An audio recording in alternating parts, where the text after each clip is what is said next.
Welcome back to the Gardener's Blueprint Garden Planning Challenge. Yesterday, we spent reflecting on everything you grew in your garden last year and how your harvest went. If you haven't gone through day one, go back and do that before starting today's task. So today, we are going to continue reflecting, but today's focus is going to be on your layout. Your garden's layout is actually pretty important. So many things can come into play here, from crop competition to spacing to rotation, and it's important to take a minute and learn from last year's garden to help you effectively plan next year's garden.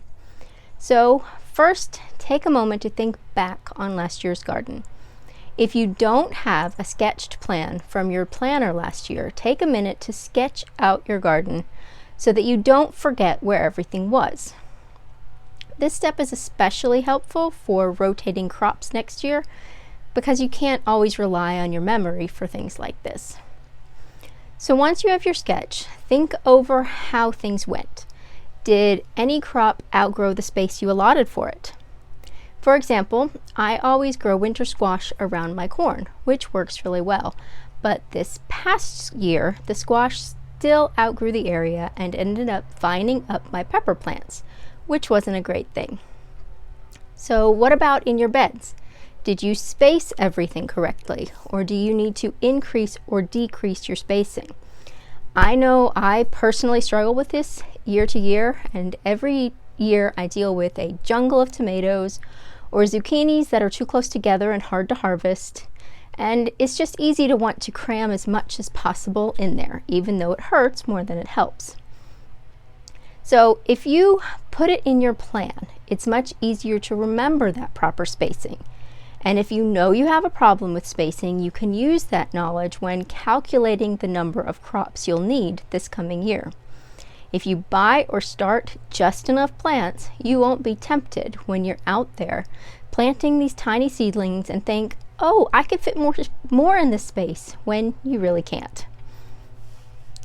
Do you need to increase the space reserved for anything in particular? Yesterday, you should have discovered which crops you want to plant more of. So be sure to make a note of that somewhere. Make a note somewhere that you'll also need to increase the garden space for that crop this coming year. And do you currently use crop rotation in your garden in any way? If not, maybe it's time to learn more about how to rotate in small gardens. And finally, did you use your garden space efficiently? What didn't work in last year's garden that you should change in next year's garden? Was something placed where it was hard to access and harvest? Were taller crops planted in a bad place that shaded the smaller crops next to them? These are things that you need to remember so that you don't have the same problems next year. Again, spend a few minutes journaling here and write down what you learned from last year's garden layout and how you would change it for next year.